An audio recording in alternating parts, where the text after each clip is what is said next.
Hey, Jesse. Hello, Lindsay.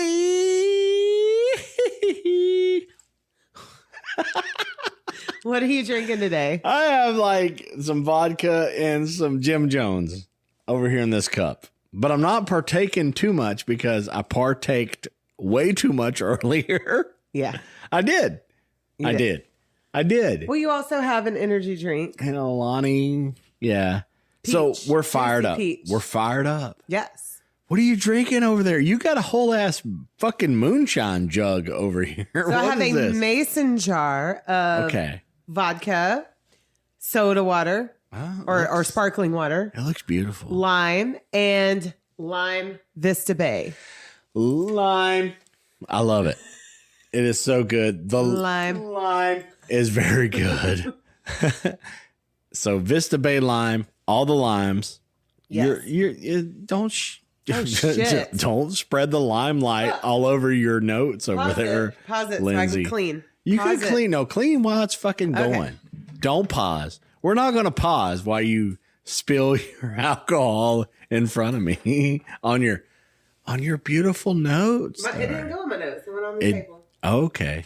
It didn't go on the notes. It went on the table. It went on my kids' school books, though. The school books. School books. Move that. So we did a video ass chat. Honestly, our first video recap. Video ass recap is what it was. Lindsay's cleaning because she spilled something on something. I spilled some this today. And it happens. It happens. It does. It was beautiful. Right. It was beautiful, Lindsay. It was the most beautiful thing. All right, sir. Go ahead and roll that intro. Do you got all your shit in a row here, Lindsay? I do. Holy shit. We're going. Happy fucking Friday, everybody. Woo! Cheers, Lindsay. I love your cup, dude. I feel like I want to drink out of the mason jar all my life. All my life. I pray for someone like you. So real quick before we get started, if you're new here. Thank God that I finally found you. Go ahead. If you're new here, what we do is we have a couple of drinks and we talk about a true crime story that I have researched and wrote out. Jesse knows nothing about it for the most part. Even the cases that he does know, he does not know the details. And then at the end of the episode, he plugs the band that he has gotten permission to play on our pod. And we are so grateful for those artists. Support those artists. And go back and listen. Like I said, if you're new here, go back and listen to all our backlog. Yeah, if you like music, if you like true crime, if you like drunken banter. Drunken dude, I have been so drunk. Today, you got me today, Lindsay. Slurry. Y'all hang on, because it's finna get fucking nuts. Lindsay, you got a fucking badass I got a story. question for you. What? You got, Lindsay? What made you feel old this week? Shit's sake, Lindsay. Now it's shit's sake. Shit's sake. Damn hell's sake. Damn hell fuck. Son of a bitch, pile of fuzzy monkey nuts over here. So my old was like, okay, every year, honestly, every fucking year, when all the kids go to school, and they just fucking got in school in Florida in our area. Well, pretty much everywhere. Yeah. Yeah. We just got sick. Everybody has ailments. Every time kids go to school. And, you know, I love education, the whole everything. But recovering from that makes you feel old. You know, all the kids, they go to school. The next week, everybody's sick. Well, and my heart goes out to, because I've been a single mom before in the past. I raised my older 3 boys by myself for 8 years. That first week of school is really a trying time, or the first month is really a trying time for especially single mothers Yeah. or even married mothers that have a 9-to-5 job, because guess who they call first at the school? The mother. Or good ass dads. I mean, or both single sides. dads. Absolutely. Single, I mean, you got to play both So sides. yes, of it. you're absolutely right. Thank you for bringing that to my attention. because there are single dads that are raising their children. You have to give them that credit, honestly. Or stay-at-home dads. Stay-at-home, where the mom dads, has the full-time career and the dad's got to go. So it's a trying time. It's a trying time. So kudos to all the dads too that aspire to be in that position, but moms forever fucking more deserve that credit forevermore. But I'm just saying, it's a trying time because you are at work. Yeah. Or, even if you're at school, if you're trying to further your degree. Yeah, young moms. You get that call from the school, you got to come get them. Now, when you and I are growing up, we had to be damn near death before they would call our parents. Well, what I broke down to Silas, our 11-year-old, which was shit I broke down to all the other kids. I said, you're stealing money from our household when you call and you fuck up and you do something stupid to where we have to leave we're not work. talking about that. We're talking about when they're sick and the school's going to call. Yeah. Period. If they have a red throat, if they got a stuffy nose. Sickness, I get all that. But further on in their educational year of school and the whole thing, if they do something stupid where you have to leave work and you're like, fuck, I gotta leave work because my kid wasn't paying attention in class, or my kid wasn't being respectful, or he got written up, and you gotta do, I mean. But we were talking about sickness. Oh, yeah. Yeah. Yeah. We were talking about how when you go back to school, everybody's sick. Yeah. Every kid gets sick and you got to go pick them up. So I'm trying to push It's a hard. narrative. I'm trying to push I know, but that's not further. what we were talking about. Oh, I know. We were fully. talking about what you said made you feel old. Yes. And I haven't got all the way to the narrative that I wanted to push because of a conversation that me and Silas had, if that makes sense. But I had to get it out. I'm sorry. I'm sorry, Lindsay. I've been a little toodaloo over here on I've been drinking a lot. I'm sorry. But basically, it sucks. Back to school. The whole shit. Kids get sick. You get called from work. Yes. You gotta baby your babies because your babies need you. Period. I get that part. Yes. That part. But when they fake sick and the teacher or the nurse still has to call home, that sucks because now you've missed a day of work. Yes. And that's not cool because them kids ain't got a fucking stomach ache or a stuffy nose all summer.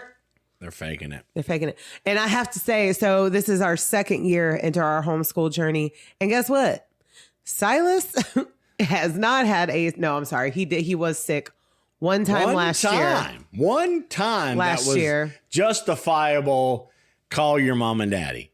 But you didn't have to call us because we were already home. Here. We're here. I was already at home. And I was at work, but we rotate before shifts. that, So yeah. Before that, I would get a call about once a week. Yeah. And some kind of ailment that he was trying to pass off. And he's not the only one of my 4 kids that have done that. No. So And that's the Landon was really narrative bad that I about was that. trying to put into further. Well, that's where I was going. I was going to get into so that. we're team Gen Z over here on raising kids over here. Yeah, you got it and I got it. And I'm sorry. But Jesse, you haven't asked me what made me feel old this week. I was fixing to. Okay, I was go just ahead. trying to plug the whole conversation up to this point. So what made you feel old, Miss Lindsay over here? Well, when I'm doom scrolling the TikTok, sometimes songs from, it'll say like top 10 songs from 1994. And I'm like, oh my God, that was like, when I hear those songs, it's literally like I'm right back there in 1992, 1993, 1994, or whatever. But that was a long time ago. The fuck it was. It was a long time ago. Yeah. And it's really hard for me because time is a thief. Like time is an absolute thief. But I am grateful for the time period that I was born in. A lot of people wish or think that if they were born in a different time period, their life would have been better. No. I'm going to be covered in old timey case today. And guess what? Bullshit's been happening all through time. History. And there has been horror and true crime and absolute shittiness through the entire time. Because I'm going to go back. We're going to go back into the Don't tell me yet. I'm just saying we're going to go back to the king and queen ages and shit like that at some point with our true crime, because it's just been happening through history. There's been no point in history where anything was hunky dory. There is no such thing as good old days. So throw that shit right out the window. If you have a good old days scenario in your head, it's because you had a good childhood. That's it. Yeah, and you were sheltered away from what was real. You were sheltered away from what was really going on. Yes. And as a person who did not have a great childhood, I want to debunk the good old day theory. Well, all the way down to Attila the Hun. You know how many people that are kin to Attila the Hun? Who the fuck is that? Okay. That sounds like a Star Wars character, like Jabba the Hutt. No, historically. Okay. 1 out of 500,000 people in the globe is kin to Attila the Hun. Okay. So global. Now I have a case on people or a character in time that we will talk about later on in the future. Yeah. Where a lot of people are related to this character as well. So I'm intrigued. Go ahead. And that's crazy as fuck, where a human being has a conquest where he travels around killing whole civilizations and raping and doing so much pillaging to the point to where his DNA is everywhere. Is ever fucking where, Lindsay? Okay, Robert Baratheon. I'm not trying to like okay. I am trying to like, but at the same time, Attila the Hun was a fucking okay, he was like a conquistador of just like Asian fucking taking over the world type dude. Well, that's crazy, because the guy that I'm going to talk about that also has a lot of DNA through history is also Asian. So just taking in what people have done historically, in religion and everything, where people would join a battlefield, 500,000 on each side in the name of Jesus, and then in the name of whatever God they were worshiping, and 10,000 people were fighting, and 5,000 people died. Holy shit. I mean, I feel like that's true crime to me. Oh, yeah. That's true crime to me. Like I said, we're going to cover shit like that later on. Because there was an asshole I have an agenda. Behind that made everybody be like, hey, you need to go do this for God for 2 years. And if you don't do this, then I'm taking your land, your wife, your family, and everything you own. That was a thing. So that's true crime to me. Hold on, I'm just taking a picture of you beside the plant that has bloomed. Oh, the blooming plant. Yes. And because you're gonna want to crawl in that bitch in a little bit. Oh, what? Yeah, hold on. All right, let me get a better picture. Live ass pictures. You want me to leave this on here? Yeah, don't cover up the bloom. What are you doing? Beautiful. It's beautiful. Y'all don't know about the plant. Do a smile. I can't see your face at all. What the fuck, Lindsay? Come on, tighten it up. Well, you just went behind the whole. All right, here we go. Oh, what do I need to do? Some crazy ass face? No. There we go. How do you like that? Is that a good one I can post later? That is it. Okay. So we're gonna have a picture right now. What just fucking happened that you fucking heard? But anyhow, our plant is blooming. So anyhow, the peace lily that Jesse turns to when I get to the rough part of the story. It's there. We're going to post a picture of that because it has a really pretty bloom today. And you know how many times I've talked to the plant? How many times have I turned fucking that way? Well, let's get, you want to get to the story? Yeah. You want to get to what we're drinking about today? Yes, but full on circle real quick. Historically, so many people have done true crime as far as pushing people into a fucking bullshit ass narrative. And I'm fixing to get pissed off because I'm a little fucking drunk and I'm pissed off because historically, all the way down to fucking Stalingrad and Hitler and everybody that's done their fucking bullshit and pushing things into a real thing where people have killed so many millions of people historically. We need to talk about that as well. Well, and also this story, at the end of this story, you will see how far back. And I mean, this is just going back about 100 years. So, Lindsay, what are we fucking drinking about? We're drinking about a lady named Belle Gunness. Belle Gunness. She will have several different names, but we'll talk about that towards the end. So, okay. the very first podcast I ever listened to was about this case, and it was covered by Sword and Scale. And now I still love Sword and Scale, but I definitely prefer a podcast with humor and witty banter, hence why we have humor and witty banter. I'm not much cool on the banter. Yeah, we are. We're good. I'm kidding. Okay. Because I'm a goofball and drunk ass fucking bastard over here. Right. Now, so like Sword and Scale is a production, whereas we are just talking. We're just talking about this shit. Yeah. Yeah. But like I said, this was the very first podcast I ever listened to, the very first case I ever listened to, and it stuck with me. And I got to tell you about it, okay? All right. Kudos to Sword and Scale. Yes, right? Sword and Scale is great. Fuck yeah. Yeah. So Belle Gunness, or Gunness, but I'm going to say Gunness because it's just easier. It's just easier.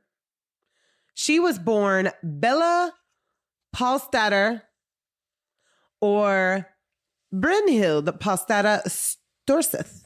Holy shit, that's a fucking mouthful. I know. She was Norwegian American and born November 11th, 1856 in Selbu Municity. Yeah. Selbu Municity, Norway, to Paul and Berit Storseth. So and she sounds Scandinavian over Yeah. here. Oh, yeah. Oh. So she was one of 8 kids, and her sister Orlena, she moved to America and married a man named John Larson. And in her early teens, Belle worked for neighboring farms in the area, milking and herding cattle to save money for her dream of migrating to America as well. And she did so in 1881. That's 100 years before you were born, Jesse. Right. You were born 1981. Belle moved to America in Whole 1881. ass fucking 100 years. And you're Scandinavian as fuck, so you could have been related. Well, I found out, Lindsay, that my family moved about 20 years before that into the United States as well. Mm-hmm. So, holy shit. We're as family moving together, trying to come across and not really conquerors. Trying to achieve the dream. The better of whatever has been established over here. That is awesome. That's awesome. She would make her way to Chicago to live with Orlena, who now went by Nellie, and her husband, John. Now, there was a huge influx of Norwegian immigrants in the Midwest at this time, like huge. They had their own little newspaper, all that shit. That was coming over. She would find work as a domestic servant, and then she got a job as a butcher. Put a pin in that. Yeah, skills. Bella was now Belle Peterson, and she really wanted to be rich and successful. And so just a servant or a butcher lady wasn't going to be it for her. She had goals. She had dreams. She wanted to marry a rich man who would provide her with a comfortable lifestyle. Okay. And it was said that she was being courted by a suitor and became pregnant out of wedlock. And then she miscarried that baby. Fuck. And that man would lose his life to arsenic poisoning. Double fuck. But that part is a mystery and has become part of the folklore that is now Belle Gunness, okay? I don't know anything about this fucking thing you're building. And I'm surprised you don't, because this is some shit. Bitch, you're over here building this fucking crazy ass story already that I don't know nothing about. Okay. Holy shit. So Belle, she would go on to marry a man named Mads Ditlav Anton Sorensen in 1884. So that's only about 3 years after she came to America. So another ethnic type person. Yes. That's Well, I told over. you there was an influx of Norwegian immigrants in the Midwest. Right. Okay. And they would awesome. This is awesome. This is the most fucking epic story you've told me so far. Honestly, maybe it's because I'm fucking drunk already. But like, I'm trying to, no, wait a minute, Lindsay. Wait. calm it down a little bit here because I'm trying to take all this in. Fuck's sake. This is going to be the most epic story because it's new, it's old, new, or it's very old. It's our oldest story we've spoke of but yet. It's new. No. It's not our oldest story because we have covered the Salem witch trials. Yeah. So that was our oldest in history thus far. But now I'm seasoned a little bit into this. And now I'm like embracing something that I've never heard before. Or you've never even spoke a word to me about all of this. And I am fucking intrigued right now. I'm looking at you. You're hooked. Scandinavian ass motherfucker over here. And I'm so excited, dude. All right, well, let me fucking tell the story. I ain't going to interrupt anymore, but I got my whole ass foot over here tickling Lindsay over here because I'm like, she's like, quit fucking with me, but I'm drunk as fuckery. Fuck you. Go with Lindsay. All right, so Belle and Mads, okay, they get married and they open a little candy and cigarette shop together. I mean, because what's better than candy and cigarettes? You know? I mean, that's the perfect time for it.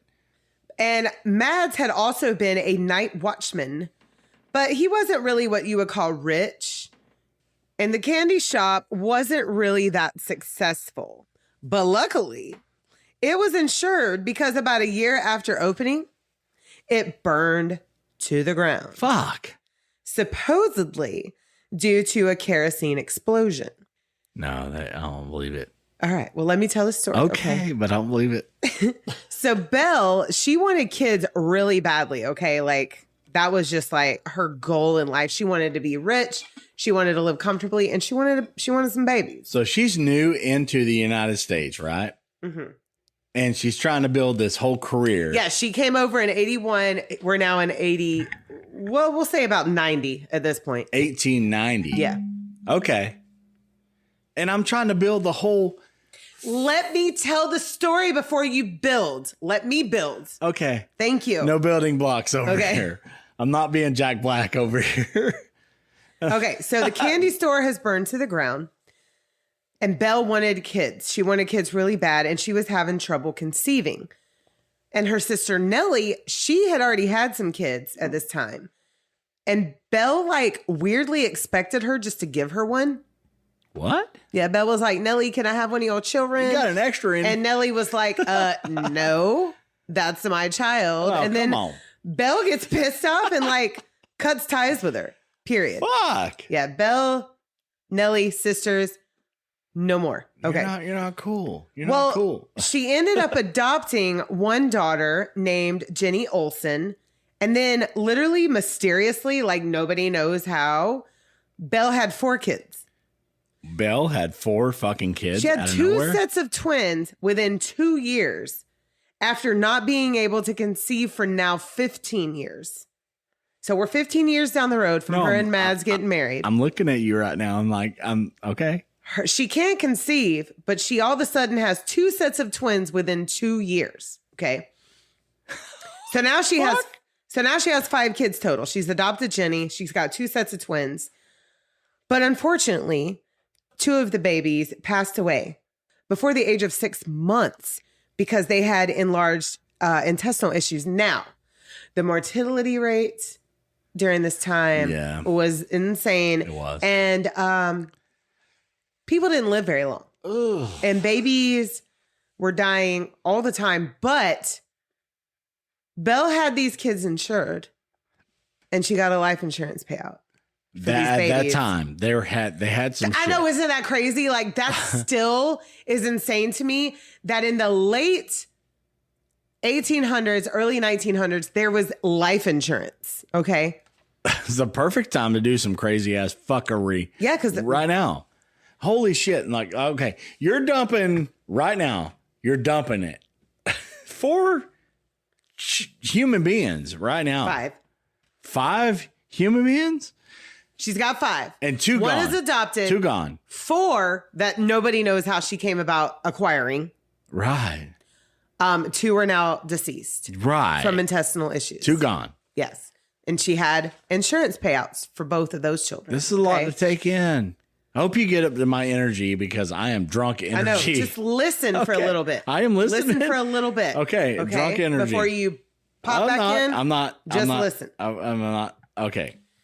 So then Belle and Mads, they were scammed out of some of their money by an Alaskan miner. Now, this was a thing back then. There was like, you know how you get that message from Messenger from the Nigerian prince that wants to give you all his money? Well, this was happening back then from Alaskan miners. So Mads and Belle put all their eggs into this basket, and this basket just fucking falls and all the eggs crack and they're out of money. So fucked up right now with this whole analogy. But I get it. Luck would have it, their home would burn to the ground and they got another insurance payout. So they recovered their losses from their home burning to the ground. It was like 2 kids died out of nowhere. Mm-hmm. She tried to claim that. Well, no. We got to start. The candy store burned down. She got an insurance payout from that. Okay. 2 kids died. She got an insurance payout from that. Fuck's sake. Now the house is burned down. She's got an insurance payout from that. So it's a lot to keep up with real quick. Well, I will recap when I need you to, but you've got to let me finish talking because there's a lot here. I got several pages. Goddamn, we're all trying to catch up because it's like, okay. Everybody else is on board. I think You're got a delayed reaction. I think everybody else is caught up, but I'm not. I'm astounded, honestly. And it's just going to get more astounding. Not locking in because at the point where you're like, bam, bam, bam, bam, bam, I'm like, wait a minute, wait a minute, wait a minute. And you're like, wait a minute. And I'm like, Alaskan fucking what the fuck? Yeah, Alaskan miners had a whole scamming thing going on. Fuck. Yeah. I'm trying to put myself into the late 1800s. You still got settlers and pioneers at this point. At certain parts of the country. It's a lot to take in. Yeah. Especially when you're fucking drunk as I am already. And it's just like, you're like, everybody understands, but like, I don't fucking understand, right? Drink some more Alani and let's empty. Follow along. The Alani is empty. But I'm going to drink more liquor because I don't get it. Okay. I'm ready. What do you mean you don't get it? I'll get it now. Insurance is a big part of this. But 3 stages of in Alaska in the fucking middle of fuck, this is going to be crazy. Okay. Mm-hmm. I'm going to let you go. Go, Lindsay. Go, Lindsay. So in 1900, Mads, the husband, Belle's husband, he has 2 life insurance policies. And the way that these were set up, on July 30th of that year, both of these policies would become active at the same time because he bought one. The first one that he bought was going to expire. And then the second one is going to activate. But on July 30th, these insurance policies are going to be active on the same day. Okay. All right. Okay. And it just so happened that Mads came home with a headache that day. And Belle gave him some quinine powder, which was a popular remedy at the time. So she gave him some quinine powder to take away his headache. And when she went to check on him, Mads was dead. Fuck. From a cerebral hemorrhage. That's 4, Lindsay. 4 fucking events. All quick with insurance fucking bullshit. Baby, you are going to have to let me tell this story because there's going to be a lot of events. We're wrestling later. And we are going to have a 2-hour episode if you don't let me talk. No, I want one. I want one because we're wrestling later. This is crazy as fuck to me. I just don't fucking understand how the fuck all this is wrapped together real quick. Because it's early 1900s. You're punching me so fucking fast. I don't know what the fuck is fucking happening. Well, it turns out that Belle had made a goof, or well, actually the doctor did, because according to her, what she thought was quinine powder was actually morphine. Fuck. So she collected that life insurance, which was $5,000, and that is equal to $192,000 in today's money. That's what I'm talking about. There's a lot of fuckery going on. Craziness. And she took off to LaPorte, Indiana, and bought a pig farm. And this farm already had a little bit of bad history, like it had been a brothel before. But Belle got it. She got it going again, and she renamed it Abattoir Acres. There's so much content to talk about right now. I'm gonna let you fly. Abattoir I'm going to let you fly about a pig farm brothel. Let you fucking fly about a fucking pig farm brothel. And there are quite a few famous people from LaPorte, including Dr. Scholl, the foot guy. Really? Yeah. The foot fucking guy. The foot guy is invented from brothel fucking pig farm fucking whatever. That's fucking okay. I'm not going to talk much about it. I'm going to let you fly. You got a lot of shit. So Belle... When she gets her farm in LaPorte, she is now in her 40s, and she's a single mom. And boy, did she look rough! And I'm going to show you a picture really quick of her, just so you can go ahead and have her in your little brain stem for the rest of the story. Okay, I am honestly involved in this whole ass fucking. You're invested, story. not involved. I'm involved and invested. There's Bill. I got my whole ass foot over here on Lindsay. There she is. And all of her 9 ass fucking kids. What the fuck is going on with her and her insurance? Well, Belle, like I said, she looks rough. You just saw a picture. Yeah. Mm-hmm. Okay, so she had a farm and she had a little fortune. But you know what? There's never enough money. Okay, there's just never enough money. Now, it's said that Belle was looking for a new man by placing an ad in the Chicago Tribune. But that wasn't really successful at first, okay? And she ended up reuniting with an old tenant of hers from Chicago. So when her and Mads lived in Chicago, they had a tenant whose name was Peter Gunness. And that's how, she got her last name. So they got reacquainted. Now, Peter had been married prior to meeting Belle, and he had 2 children. And when the second child was coming into this world, his wife sadly passed away from giving birth. And the baby, she passed away as well. Now, his surviving daughter, her name was Swanhild. So Peter and Belle, they got reacquainted, they got married. She becomes Belle Gunness. And within 6 months of this union, little Jenny Gunness went to the neighbor's house and said that her father had been burned. Fuck. Please come help. I mean, she's like, she's at the neighbor's door. Come help. My daddy's hurt. And when the neighbors get there, Peter isn't burned at all. But he was laying in a pool of blood and his nose had been broken and he was dead. What the fuck is happening here? So the coroner, guess what the coroner's name? Just give me 2 guesses of what you think the coroner's name is. I don't know. I'm trying to think of a fucking cool ass name. So the coroner's Harry name, Belafonte. The coroner's name was Dr. Bowell. Dr. Bowell? Yes. Wait a minute. I can't even pull up a fucking cool ass Belafonte on you and you pull Bowell on me. Woo! What the fuck, Lindsay? So Dr. Bowell was fetched and he saw that there was a contusion on the back of Peter's head as well. So he's laying in a pool of blood. His nose is broken. Supposedly he's burned. Now there's a contusion on the back of the head. So Dr. Bowell's instant thought was murder. But Belle, she was like, no. What had happened was I'm speaking in Belle, okay? I'm boiling some brine for my hoghead cheese, okay? And Peter liked to keep his shoes near the stove to keep them warm. And when he bent down to get his shoes, the meat grinder that I had used earlier to make sausage, it fell off the shelf, knocking him into the ground and also knocked over that hot brine that I was boiling. And now all this has killed my poor Peter. So this is the early 1900s, right? This is 1900. No. This is a little past 1900. So Mads died in 1900. Yeah. The early 1900s. If you're not fucking 4 shots in right now with me, you're not fucking joining our fucking podcast. That's what I feel like.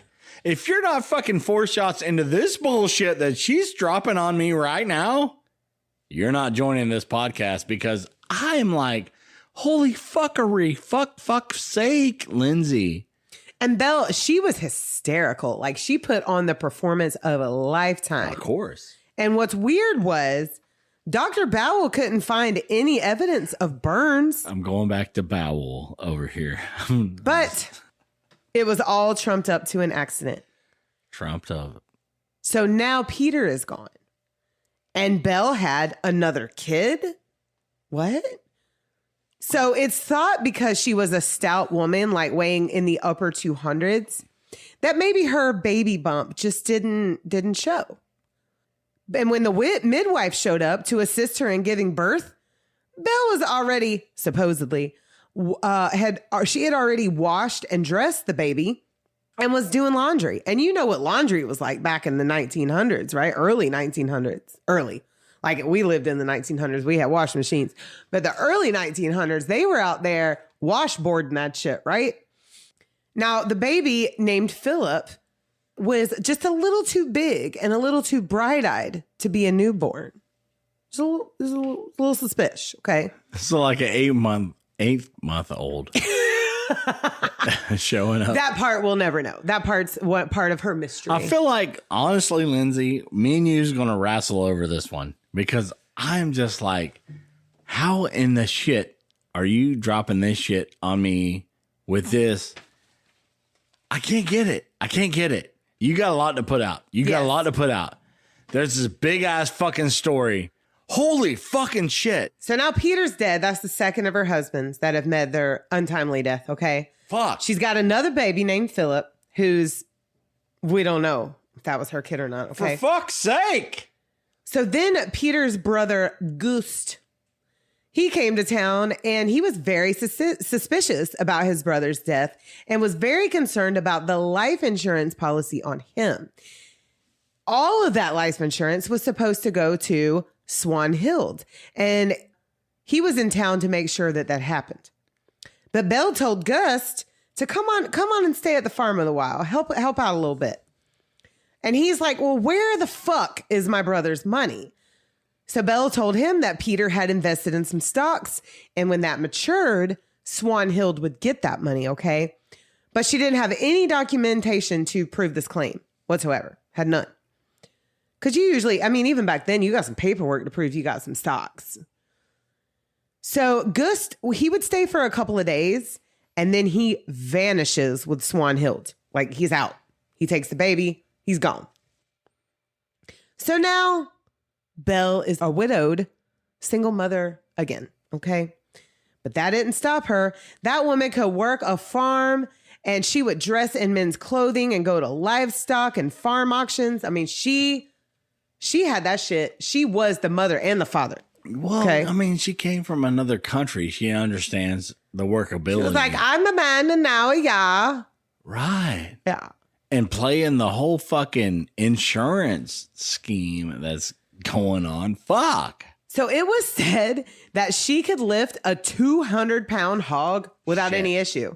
Shit. Like, and I immediately thought about that brute ass bitch on what's the name of that movie? Encanto, the sister. Yes. That could just like lift up a donkey and shit, put it on her shoulders. Yeah. That was a great movie. I love it. We love Encanto. We've watched it so many times. So she's Encanto in the 1800s, 1900s. Fuck. But I think that some of that, like her lifting a 200-pound hog, like over her shoulder, let's go pig. I think that that's just some of the folklore that comes with this story. But she, for sure, could butcher a hog and do the whole process about, of the butchering without a bit of help. Now, have you ever watched a pig be butchered?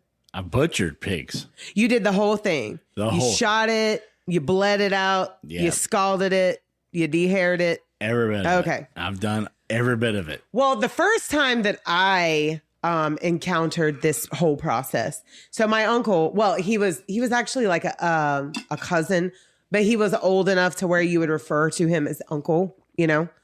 He was like my dad's cousin. Right. So he was uncle.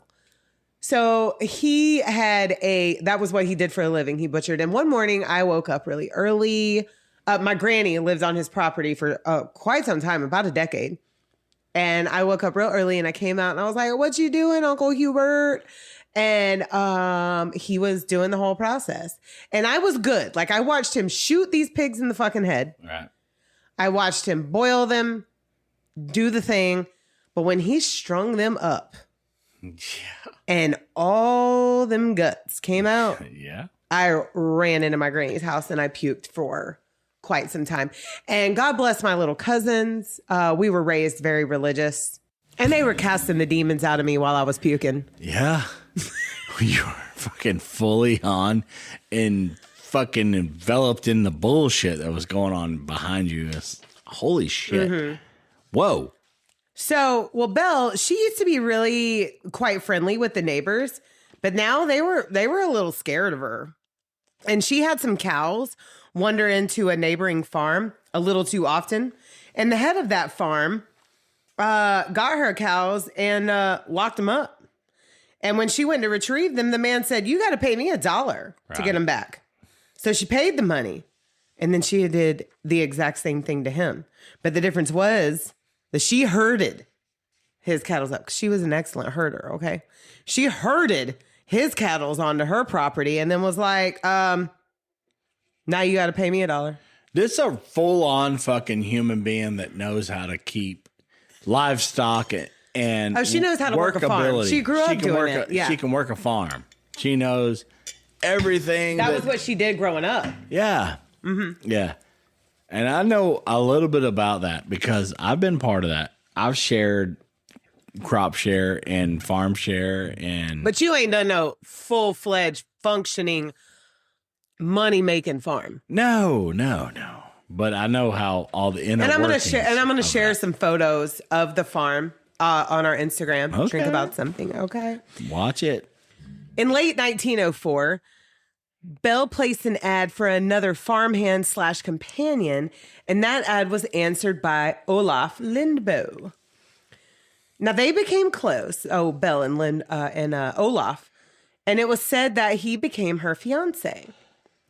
He sent a letter back to his father in Norway and said that he loved the farm and he was going to wed Miss Belle.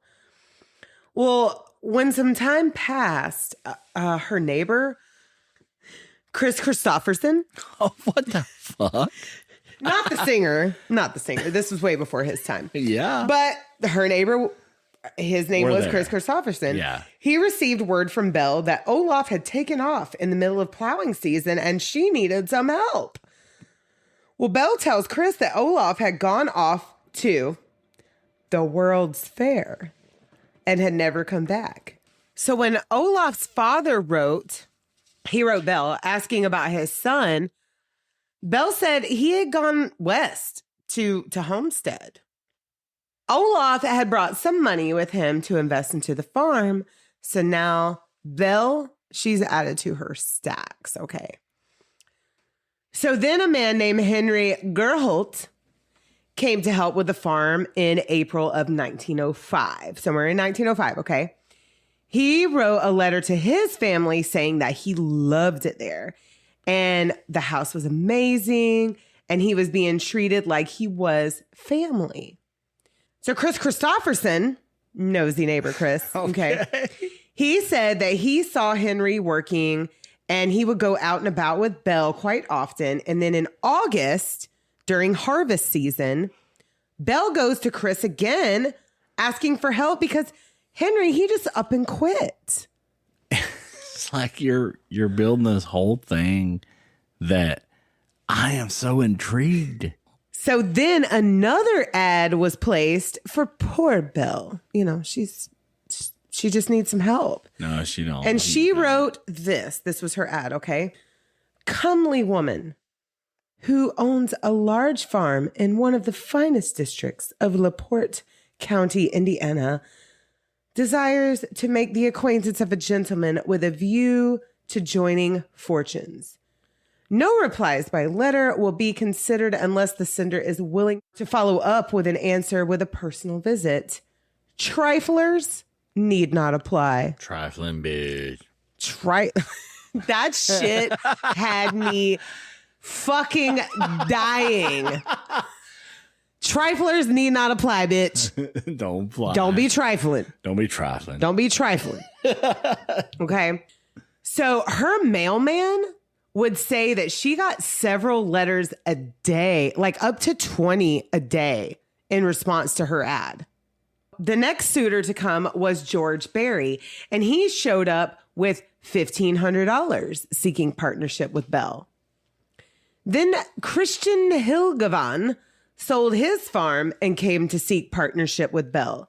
And he tells his people that he's going to marry a rich widow. So people are uprooting and fucking bringing everything they got to this woman. Mm-hmm. And then Emil Tell from Kansas answered this ad as well and came to the farm with $2,000. A guy named John from Minnesota shows up with $1,000. And now all these guys, they're gone. They have disappeared, never heard from again. And this all happens in 1905. I'm fighting the air. Fucking fighting the fucking air. And the plant does not understand. And the peace lily is not giving you peace. Lindsay, I am fighting everything right now with all I got. And I am drunk as fuck. But and we're not done yet. Listen here. Goddamn, Lindsay. Goddamn. I'm going to take a drink while you're ranting. Well, you should fucking take two because you need to get on my level at this point. Okay, because, I'm taking two. Okay, take two, take three, take two and call me in the morning because I am fucking livid right now with what the fuck scheme this woman has going on right now. And I'm fucking calling it right now early. And I'm not calling it because I'm going to fuck your whole fucking script and fucking bullshit out over here. Let me keep going. I'm not going to let you keep going for a fucking second because, all right, fuck it. I'm going to let you keep going. Y'all hang on. Fuck. George Anderson from Missouri came and he agreed to pay off Belle's mortgage if they wed. Well, when he woke up one night to Belle towering over him and then she ran off, so did he. He's like, I'm going back to Missouri. That was fucking creepy as fuck. Yeah, he literally woke up in the middle of the night to Belle's big ass. She was a big woman. She was a big, that's a huge bitch. What? Why are you bringing this in here, Lindsay? I'm just saying. Belle was a huge bitch. She was like about 5'8" in the upper. Okay, so I've heard that she was either 180 pounds or 280 pounds. And that's a huge difference. That's 100 pounds difference. The book that I listened to that I will plug here in a little bit, she was in the upper 200s. So she was closer to 300 pounds, okay? Fuck. So George, he's gone. He's back to Missouri. He's safe. He's rolling it, dude. I mean, we're already seeing it. The whole fucking people that are hearing this are already seeing this. Fuck. So men keep coming and none are ever seen leaving. I mean, even George, like he disappeared. He's gone. He's safe. He lived. George Anderson's gone, but men keep coming and others keep leaving. And she would refer to all these men as her cousins. I'm doing air quotes, cousins. And these cousins would have travel trunks arrive, because that's not what they did back then. They would get on the train. Their trunks would come on a different train, And she had so many trunks at one point. She had like a whole room dedicated to trunks, that male suitors. And she had 15 in one room. And the kids would ask questions and she would just say, oh, cousins will be back for them later. Cousins will be back for them later. Okay? Lindsay, you're building the fucking coolest podcast I've ever seen. Who's done this? Who has done a lot. This has been covered a lot. I told you this is the first podcast I ever listened to. Fuck. This is the first riveting. Yeah. The first one that you've heard. Ever listened to in my entire Sword and life. Scale brought this to my life. And I'm just like, why haven't I heard this? This is so much fuckery. She's stacking them up for money. She's stacking her money. She's stacking them trunks. She got it going on. Yes. Okay. Holy fucking shit bags of fucking bullshittery. Fuck. Dude, this is the coolest podcast I've ever been in. Keep on riding. You got like 900 pages to go. No, not really. We're good. You got 900. You got 999 pages to go bullshit to fucking flip on me. And I want to fucking keep on flipping back at you. This is going to be a long one. Y'all hang on, because fuck. We're about halfway through. We're good. Okay. So one farmhand named Emil Greening, who was a Polish immigrant. So Belle had her companion farmhands, like her companion farmhands. Yeah, she wasn't fucking on with a hell. And then she had like day laborers. And so Emil was like a day laborer. He said that he was instructed to dig some holes for her, some deep holes for her near hog pens. And she would tell him that this was for disposing of garbage. Okay. So now we're in 1906. Jenny, her adopted daughter, had turned into a beautiful young lady, and Emil, her little day laborer, Belle's day laborer, wanted to start courting Jenny. Well, one day, Belle tells Emil that Jenny has gone off to finish her education in California, but no one saw her leave. This is her daughter. So Belle said that she had arranged for a professor from the school that she was to attend to come and escort her to that school, but nobody saw the professor come or go, and nobody saw Jenny leave. Put a pin in that. No, I don't want to, because we know what's... Put a pin in that. We know what's happening. Well, after this, Belle, or not Belle, but Emil, he really doesn't have a desire to work for Belle anymore. So he quits. And Belle hires this guy named Ray Lamphere. Now, Ray had been kind of a piece of shit. He drank, he gambled, and he enjoyed the company of older sex workers. Well, he and Belle, they would become lovers. This is dirty. Lovers. Do you know that SNL skit, Lovers? That's one of my favorite ones. So that's with Will Ferrell. The Debbie Downer chick. God, I don't know her name. And then Jimmy Fallon. I love the Debbie Downer. Yeah, and then Drew Barrymore. So that was one of Jimmy Fallon's first skits on SNL. And that's when I fell in love with that dude, because he couldn't stop laughing. Yeah. And he still can't stop laughing to this day. All the best skits are when they break. Yes. Yeah, Jimmy Fallon, to me, I started following Jimmy Fallon in the 90s. And I have followed his career so far. But no, because he broke the best way. Yes. Honestly. Because he was just Sandler, so... We can go back to Adam Sandler. Oh, yeah. Well, we love Adam Sandler, period. But like, his the next SNL generation, it was just like the next generation. When you seen Jimmy break in, it was just like, that's genuine. That was shit. That was the gold. Tits. Like, I honestly... fall in love. Adam Sandler's SNL time is nothing to me compared to his movies. Mm-hmm. But Jimmy Fallon, that was when I really first started watching SNL, and I just, kept going with it. Yeah. So DNA, though. All of them. Jimmy, all the way back. Dude, we go all the way back. We're old. Yes. As fuck. So back to Belle. Okay. So they're lovers.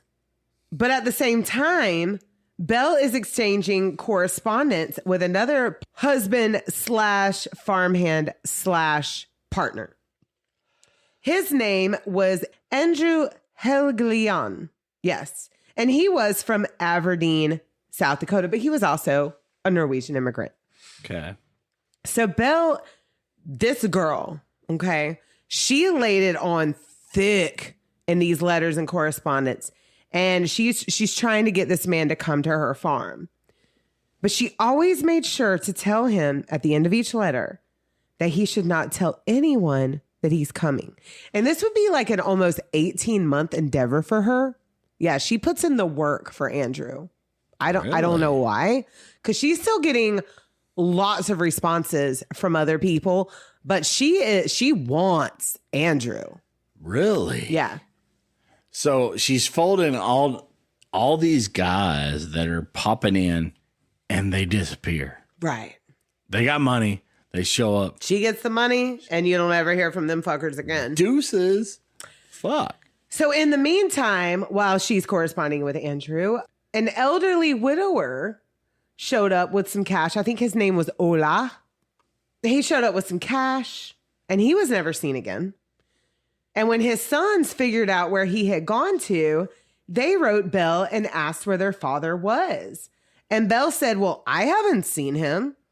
And she continues to write Andrew and even offered to make him all kinds of yummy foods, especially cream pudding. Now, I don't know what the fuck cream pudding is. I should have Googled it. And I want to get a recipe because this bitch talked about cream pudding a lot. I want some. I will make you cream pudding.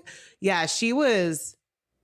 The cream pudding was the selling point, I think. The tits. Yeah. Yeah, I want some. So she would also call him her one and only best friend. Fuck. Okay. So in January 1908, Andrew finally shows up. Now he had been ill a couple of times. You know, he had been going through some shit. He planned on visiting Belle. Belle finally gave him the Dear John letter, motherfucker, if you don't get here soon, this arrangement is off. Oh. Off. And yeah. No, she's like, this arrangement is off, That's okay? Better. That's better. I was looking at you, I'm like, what, this isn't happening. And all this time, real. she Ola has already come and gone. He's disappeared. We don't know where the fuck he is. And then when Andrew shows up, Belle kicked Ray, her other farmhand that she's been lovers with, okay? She kicks him right the fuck out and said, you sleep in the barn now. You sleep in the barn. She didn't off him, though. Andrew, he gets your room. Oh. You go to the barn. Yes. Complete control. Complete control. Control. Andrew and Belle, they head down to the bank to cash in some deposit certificates. Well, Andrew, he's only been in town about 3 days so far, okay? He showed up, right? He's got them certificates. He's about to, he's ready to get Belle her money. The money has showed up, not him. But they were told that it would take a few days for that to happen, 4 or 5 days for him to be able to retrieve the actual value of the money. Yeah. This time. Okay. Now, and Belle was pissed and tried to argue, but it was what it was. And they returned about 3 days after the money arrived. The bank teller said that she had been pissed, and then it seemed like they weren't in any hurry. It was weird to the bank teller. I'm holding back right now. But when the money arrived and they show up to get it 3 days after it had arrived, Andrew, he was a little ill.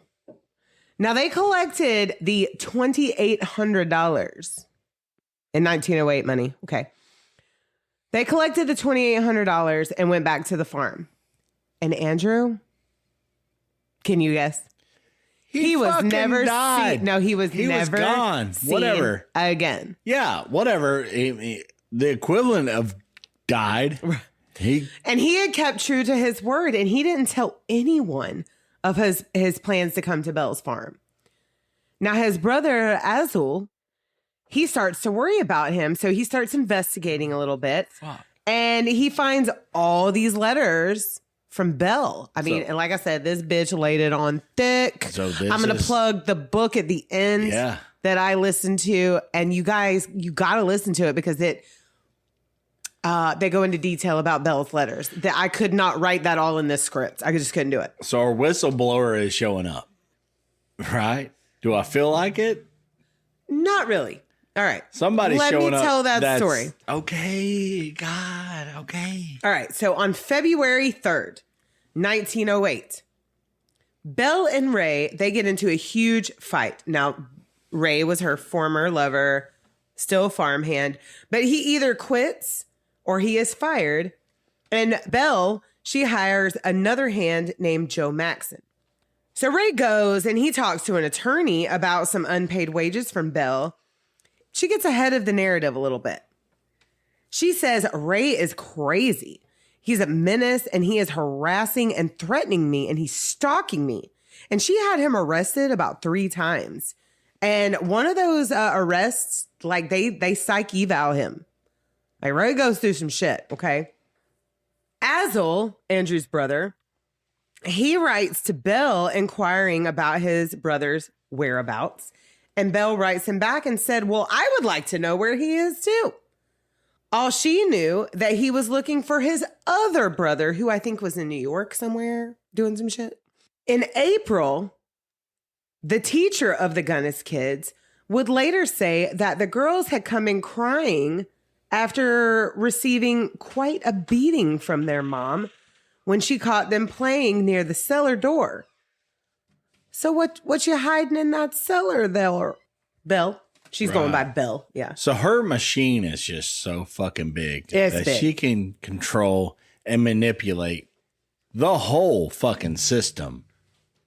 She's got it figured out that fast. Well, I have to assume that the strict investigations behind life insurance policies were probably started because of Belle. Yeah. Oh, for sure.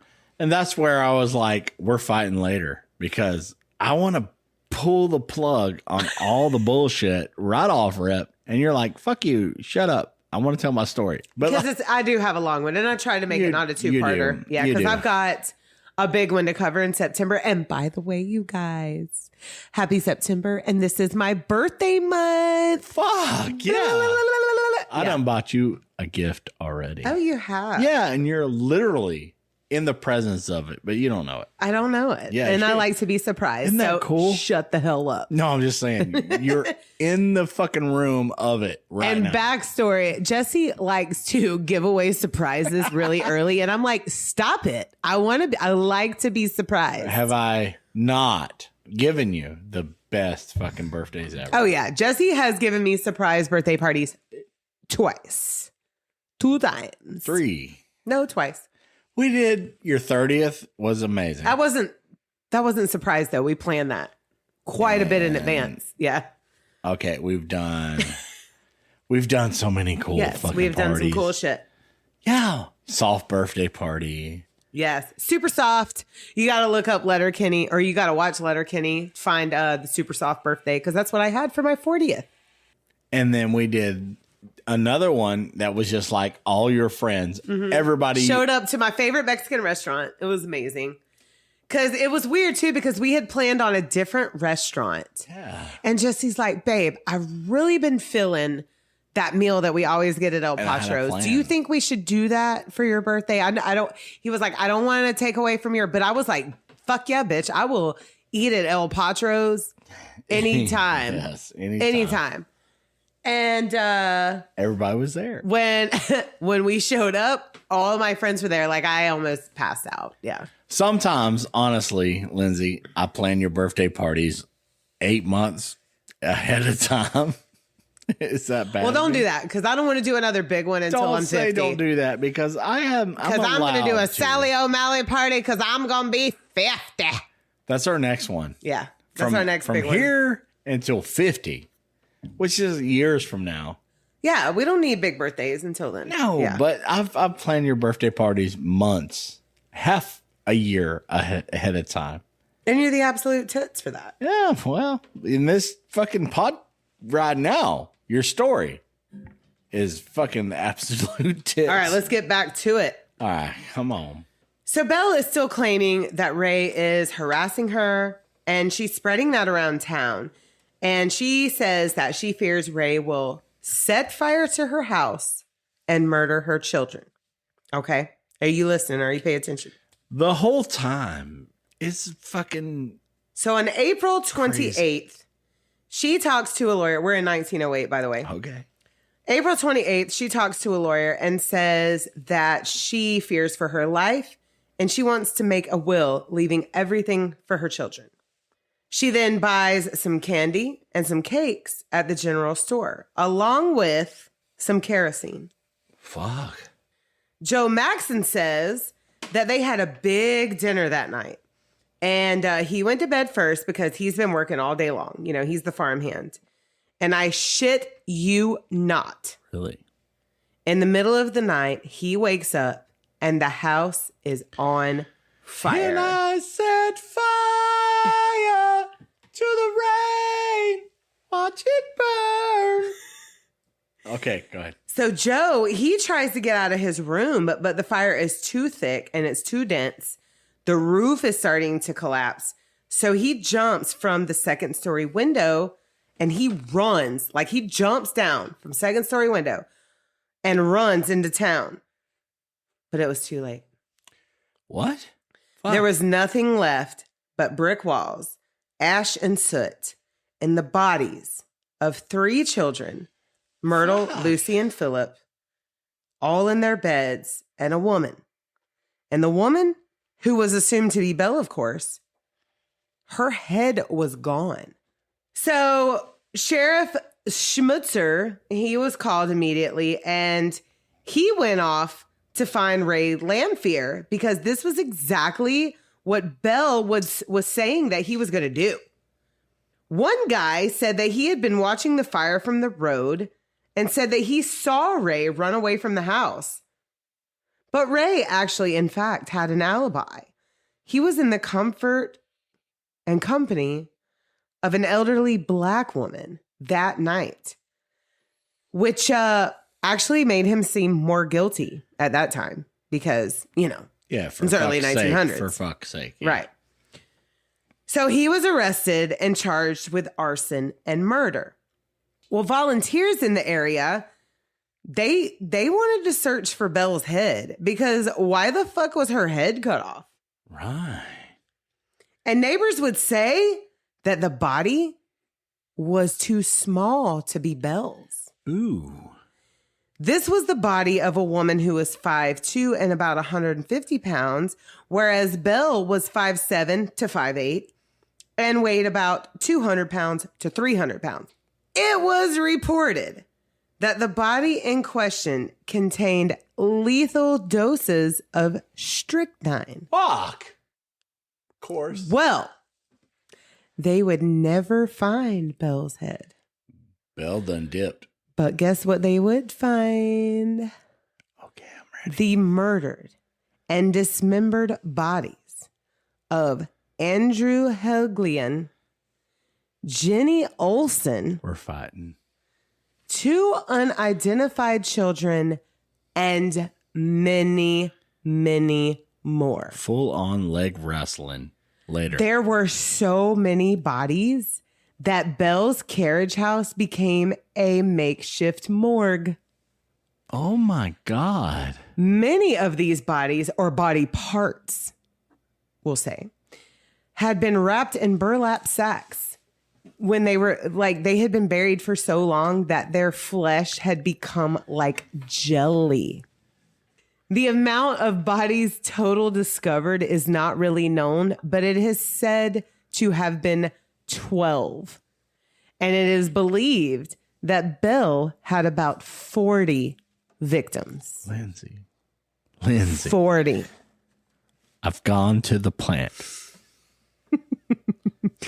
Pray to the peace lily gods over there, okay? I'm going to let you soak that in for a minute. Give me a second. I'm verklempt.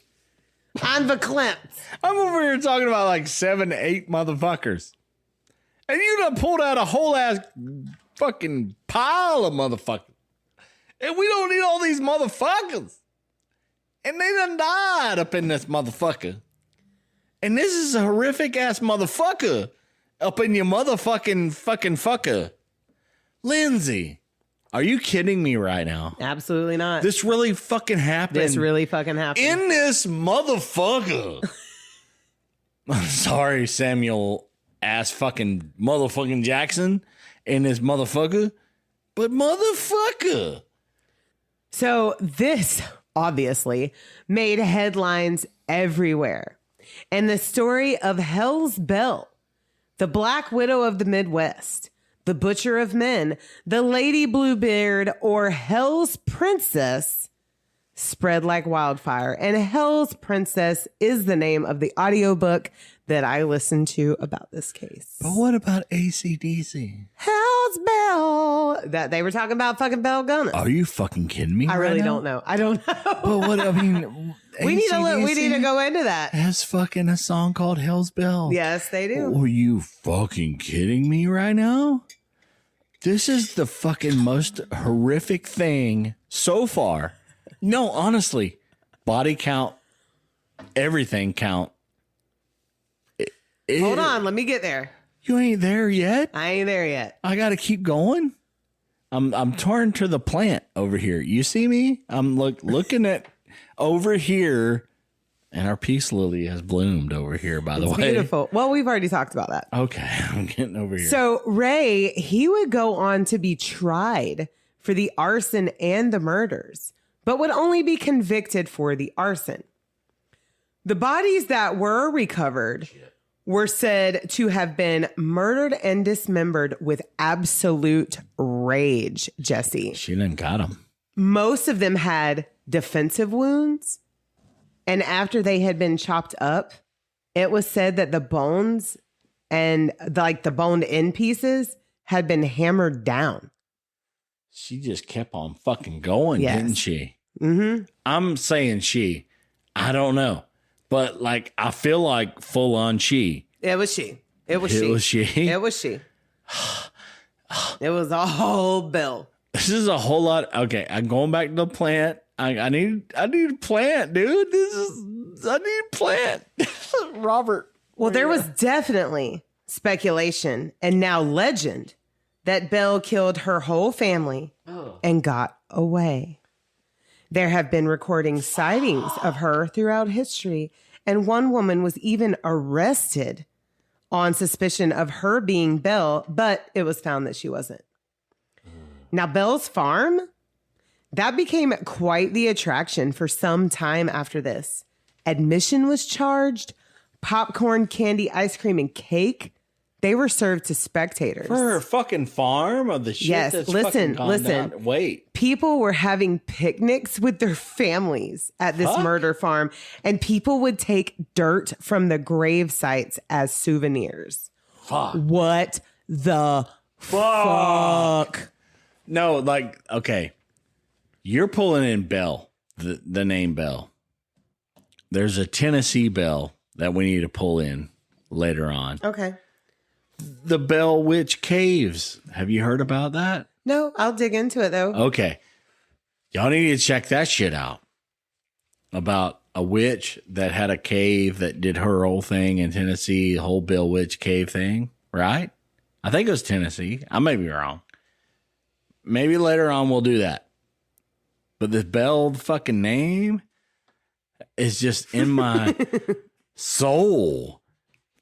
She's killed over like 40 people. And that's just, I mean, like I said, we know of 12 body parts, but let me keep going, okay? That's We're what almost I'm saying done. right now. We're almost done. I feel like it's way more than that. It's a shit ton. So, I mean, like I said, fuckery. this woman had some game for a woman that had been described as a stout woman with a frog's mouth and grotesquely small feet. Frog's mouth. Now, Ray, like I said, he was convicted on the arson, but not the murders. Ray would die about a year later. I think it was of tuberculosis. I didn't write it down, but I'm pretty sure that that's what it was. But before he died, he confessed that he had been an accomplice for Belle's murders and that she did get away. Really? He said that she would poison the suitors with strychnine or chloroform them. She would bash their heads in and take them down to the cellar for dismemberment. She would then either bury them or feed them to the hogs. So you know that a hog is going to eat everything. Everything. If you're not from the South or have not heard about what pigs can do, they will eat everything. Yeah. And it was a perfect ass scheme that she had, and thousands of fucking dollars are coming in. Oh my God, she's playing the system so fucking great. He did confirm that the headless woman found in the fire was not Belle. No. But it was a housekeeper that was sent to her from Chicago. Lindsay, we all knew that. Bitch, we all knew that. I ain't trying to call you nothing derogatory, but we're leg wrestling later. You called me bitch like the last podcast. So and that is the story. The whole story? Legend of Belle Gunness. There ain't no legend behind that, Lindsay. And I just want to say, holy fuckery on your story. Holy ass fuckery, dude. I cannot grasp this at this moment. I cannot grasp it. It is insane.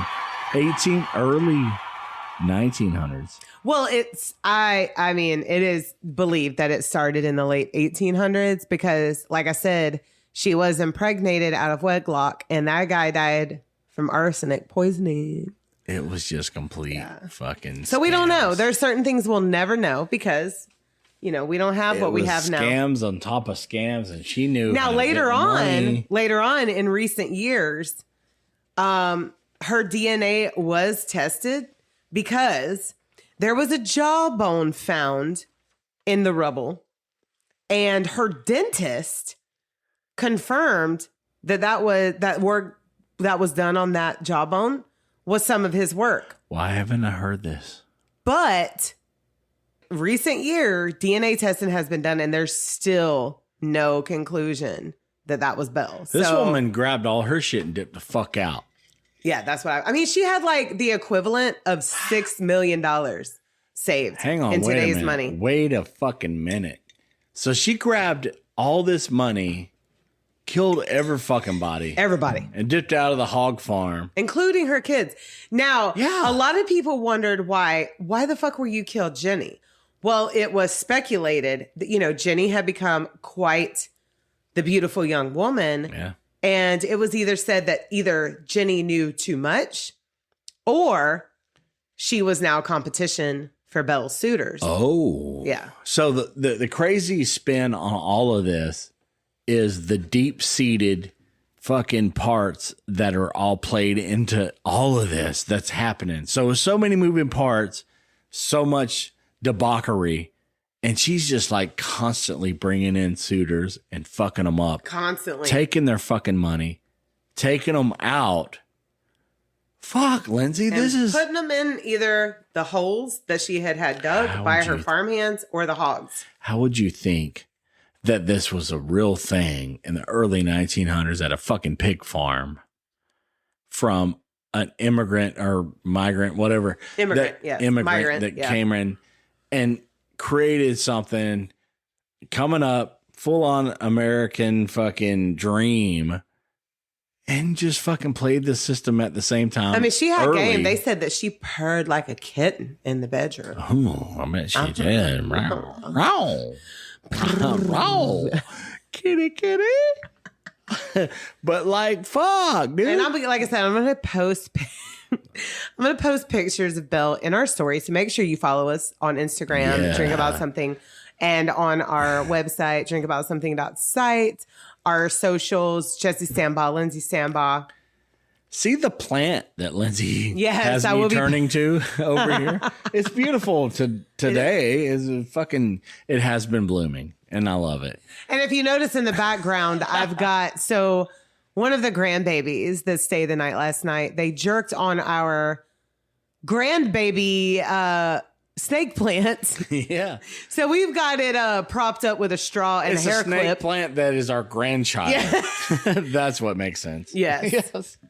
It's a grandbaby snake plant. Yeah, when we first moved here, not long after we got in, and we started a snake plant, and it died all the way, and I replanted it, and it's still living. Yes, it's still living. We got This a is the straw. grandbaby sprout. So, because we decided to go ham at Arby's, and we got an Arby's straw holding Yeah. on to our snake plant. We used all the coupons at Arby's last night. But fuck's sake, Lindsay. And shout out to Lake City, Florida Arby's. All of our food was delicious. some true crime just It happened was- there, too, by the way.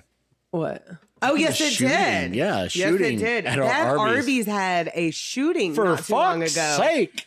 God damn. We should cover that. Well, I'll talk about that in our recap Yeah. for next week. True Yep. crime. True crime happened at our Arby's with a straw that's holding up our snake plant over here. That you will see in the background of our picture on Instagram that will be posted on Friday. Yes, we will. Pluggy, and Sherry, and all the cool stuff. And right? give us a review. That's what we're talking about right But Jesse, what band are you plugging today? now. I have a band. You do. I have a band. We almost forgot about the damn band No, because it we're is literally my Jesse time. is so intrigued by this story. He is, y'all. He is riveted right now. Is this On our breaks, early on our bathroom, 1900s? yes, on our bathroom breaks, he has been like, "What the fuck, Lindsay? This is the best shit you've ever told me in there's your some life." like early 1900s shit that happened in Lake City with Al Capone Yeah, that I there want to is. share. But anyhow, It wasn't love that early, that though. period. It wasn't that early. No, it was the 30s. Yeah. Yeah. So not early, but mid-early. Whatever. Anyhow. It was in the Depression era. Yeah. I want to share this band though. It's called Zim. Zim. Okay. Yeah. Let me find him on Instagram. 'Cause, Check you know, I out gotta Zim follow him right away. real quick. And this song is called Jiggy Juice. So let's listen to this song, and then at the end, I will tell you where you can find them. You know where they're from? Where are they from? Harlem. Oh, shit. Yeah, Okay. New York City. And they are a part of the Mandalay Worldwide Artist Development Group that I hooked up with, and you guys need to check that shit out. I find development groups and we started with all this and all the bands from another group that shared so many bands to us. And it's just sharing. That's what we want to do. That is exactly what we want to do. So this song is called Jiggy Juice, and I want you guys to check that shit out. And I'm a little drunk. I ain't gonna lie. Slurry. Because Lindsay has me fucked up over this one. So check this song out.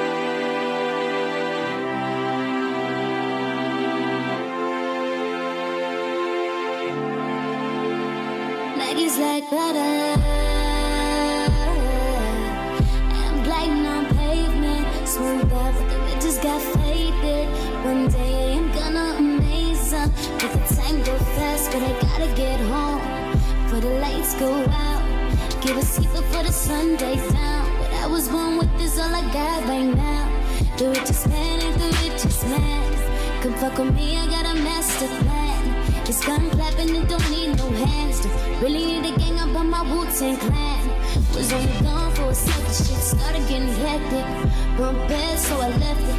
Try to make it more effort, but a nigga said effort. This is not in the plans, and I ain't pick up fast, stay low, stop and go. Just thought you should know. Chill, I'm alright. Pass the ice, jiggy juice, and they got a surprise, guys.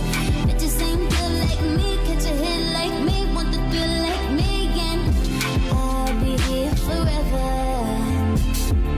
Saying that you love me won't change me. Did you really think that we was gonna last? I wasn't one and only. Now I'm nothing. Left each other hurt, trying to get to the back. A lot of lonely nights with you, and you tearing down the roof. You ain't being optimistic. Try to give me time, yeah, I missed it. Hey, true, you don't even like that word. Deep down you feel it too, this way I'm not your girl, and you committed. The money's what you prefer, and I take it how you said it, cause you meant every word, yeah. So dead for nothing, unaware of intention. You ain't have my best in my way. You cut off connection, just wanted energy. And with all that coffee, if you would've told me back then, you wouldn't get my loving, and you know that. Bitches ain't smart like me, cause I'm smarter. Teaching young hitters how to feel like I'm your father. In a man's world, but the bitches come out harder. You just keep me around, cause you're waiting for the better version. Now you pick up fast, stay low, stop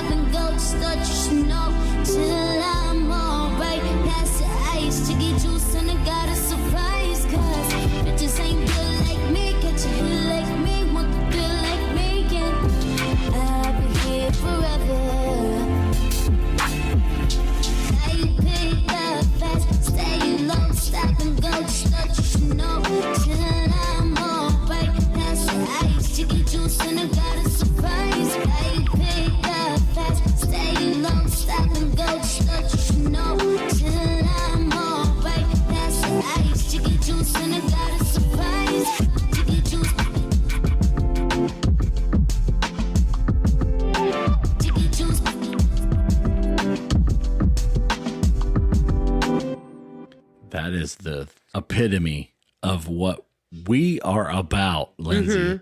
Just sharing bands, all cultures, all everything. I love it. And spending that time with like reaching out to so many different artists that want to put their music out. I love it. Yes, that was a really cool song. And okay, so if you want to find this band, you can find them at Mandalay Worldwide, which is MANDALAE_worldwide. Yes. And the artist is Keziah, KEZIAH. Yeah. Is where, it's like, so follow Mandalay Worldwide, and then you click on at official_Zim. Yes, and that's where you Zim find is the singer. whole Yeah. thing that I Yeah, had they're just starting up. They're just getting going. It's brand new Artist development stuff. So if you dig the stuff, follow it, support. Yeah, follow all the links. It's so new and it's So so new. amazing. I love the vibe, the whole fucking thing. And I seen the video. They have this whole artist development thing going on. And there's like a skateboarding thing. There's this whole little thing that I seen. It was just like, this is fucking beautiful. Art is beautiful. It is. Music is art. Amazing. And I love every bit of all of it. Absolutely. So I want to embrace it. That's what we're here to I support. want to embrace it. Check it all out. And this story, period. Stay tuned for our recap on this Holy one on fuck. Wednesday. Yes. Sake. So immigrant woman came over, fucked around a whole lot of fuckery, and then had a pig farm, and then fucked around a whole lot And now, more fuckery. if you want like deep ass so much. details Fuck. of the trial of Ray Lamphere, check out that book that I read. There was way too many details for me to put into this story. That's what I was talking So I wrapped about. it up real tight. But yeah, so it's about 6 to 8 hours, somewhere in there. I bet. That audio book. It's called Hell's Princess. You'll get a lot of details on what Ray went through. Fuck. Yeah, because She was playing like insurance. She was playing just people, getting them in, getting their money, fucking them up, you know what's funny? feeding them to pigs. Fuck. One podcaster that I listened to that did cover this story, every time there was a come up for her, he would play like little snippets of moving on up. Every fucking time. Yeah, every time. How It was could that like- fucking not be my genius? and see, he could only play a few. He could only play like seconds of it, so you don't get fined with That was copyright shit. But iconic I really enjoyed. Yeah, I think his name was Dan Cummings. Who didn't that guy? Who didn't watch that shit at our age? Fuck. Oh my god, fucking with the Jeffersons. Every bit of all Like I can do that the walk. is I can do DNA. George Jefferson's walk. Yeah. And Wheezy. Oh, Wheezy. Yeah. Wheezy. Hey, Wheezy. Every bit of all that is DNA. and she was like, "I don't like when you call me Wheezy because you know I got asthma, bitch. Thank you. Tell your husband not to call you out on your fucking disabilities." And then at the same time, with all that bullshit going on, Archie Bunker with that. Well, they had a and his- crossover. That's what I'm Yeah. talking about. So it's just like, Archie Bunker's racist fucking boomer ass. but nobody gave actual fuck. That was the end of the literally end of all that bullshit.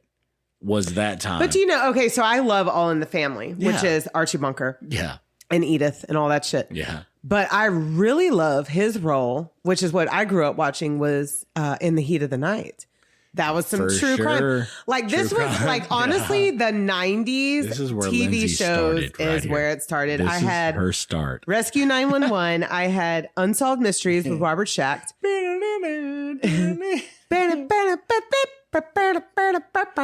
Yes. That shit was iconic, and I couldn't sleep a lot. But His voice. and then In the Heat of the Night, which was a fictional show, Right. but it was definitely based on true crime. And then, God, there was another one.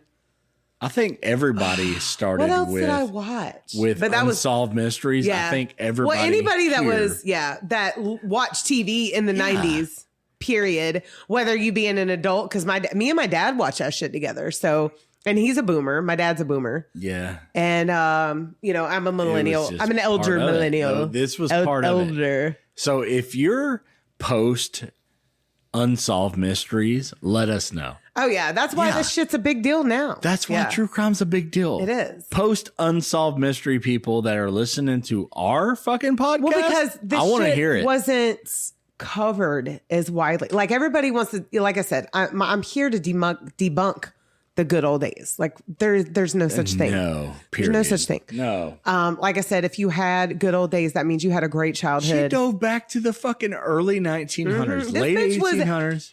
This is what blew my mind. There were insurance scams as early as, this bitch came to America in 1881. Maybe she is the fucking full-on reason why. But she is. Honestly. So Belle Gunness, Belle Gunness is one. Belle Gunness is one of the most, what is the word that I'm looking for? Plurific? Is that right? That's not right. Horrific for sure. Not horrific, but all the horrific. She is one of the biggest body count of women serial killers. Yeah. Top notch. In history that we know of. Right. Well, there's more. There's more. There's more. One day we're going to cover old Bloody Mary. Bloody Mary. And Mary we're going to Scots. We're going to make a Bloody Mary while we're covering Bloody Mary. That's going to be a brunch episode. We may do it live. We just came out with a live thing. Yeah. So if you checked out our recap, our Wednesday recap, on it YouTube, is video. It is audio, or not video. It is, it's our faces. So we're going to do audio on everything. Check it out on YouTube. Video on YouTube. And then Jesse is actually going to make that audio as well for those of you who don't watch audio or watch video, excuse me. So it will be on YouTube and it will be on your regular podcast feed. Yeah. So more work for me. So much. Yes. More work for me. Well, you only got to do one this week. Technically two. Yeah. Yeah. So more work for me. I don't mind it. And that's okay. And it's new for me. I put in, look at this. This is a new challenge for me. Yeah. I'm waving my notes in his face. Flicking your papers at me. And we're going to leg wrestle later. And I want to go ahead and say that the next case we're going to cover is going to be at least 2, possibly 3 parts. And it is horrific. Yeah. Okay. So be ready. I'm going to go ahead and give a blanket trigger warning for this next case that I'm going to do. It's terrible. It's horrible. But it needs to be talked about. Yeah. And I gotta make Jesse just puddle in. The plant has so much abuse over and here. And then when that's over, we're going to go to New England and we're going to cover somebody completely different. Exactly. From New England. We're going to New England. So follow all of that. And I'm so excited for that. Thank you, Zim, for your art. And thank you, Mandalay Worldwide, for fucking making this happen, dude.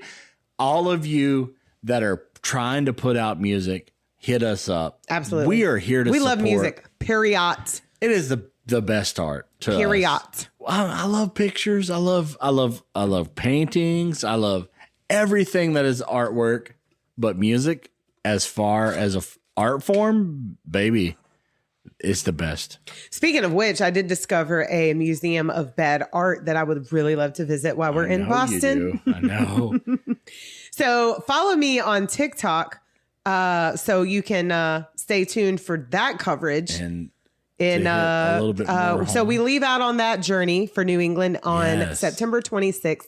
So follow me, Drink About Something Pod _Lindsay on TikTok for coverage on that shit. And Jesse will be reposting as well. We're fucking sharing everything we can. So Drink About Something.site, all of our personals. Deftones has a new fucking album. Yeah, we still haven't listened to that shit. What's wrong with us? Why? I've heard like 2 songs. We're gonna listen to it. Yeah. Fucking. But now we gotta go enjoy some dinner. We gotta sober you up, boo boo, so you can have another drink. I need to. Oh fuck! Mudvayne has a new song out.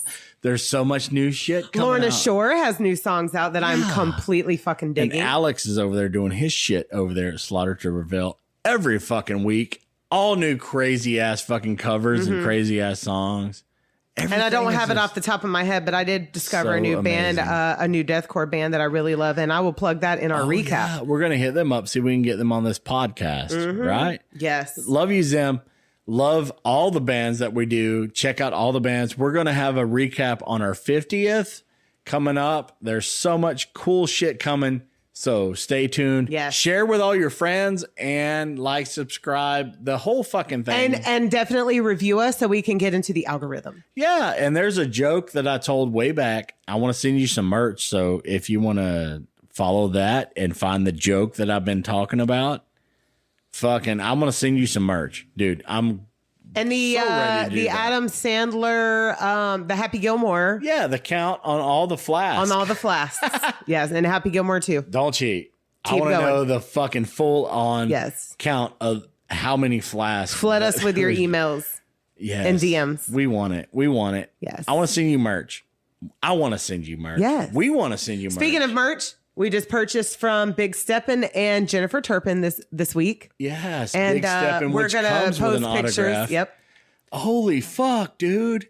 We tagged him. So in our we last purchased from one. Aaron Goodwin and Yes. Jennifer Turpin. Aaron Goodwin is the survivor of a hit put out on him, and Jennifer Turpin is the survivor of parents that abused and starved Fucking her. horrific. Yeah. All horrific. And make sure you read her book, Where Was God? Because that is one of the best books I have read so far this year. So all the horrific things, you got me pointing to the plant again already because I'm it's thinking blooming. about all of these fucking stories over there. This plant is just absorbing all of my, oh my God, and fuckery that you have put on me, Lindsay. This plant is going to reach to the ceiling by the time you give it all of your This energy. is the strongest fucking plant in the galaxy. I swear to God. No. You'll notice in the picture there's a little Ouija board behind it too, but Oh yeah, there is. it's just from TJ Maxx. It's whatever. Yeah. It's whatever. Yeah, it's whatever. It's whatever. We will see you guys next Friday, though. Yes. We're For something so new. fucking It's going to be a excited. start of a series. Lindsay, you next have Friday. poured some fucking shit on me, and I love it. It is just fucking the tits. 1800s, early 1900s. Holy fuckery. I love you to death. We will see you guys next Friday. Check us all out.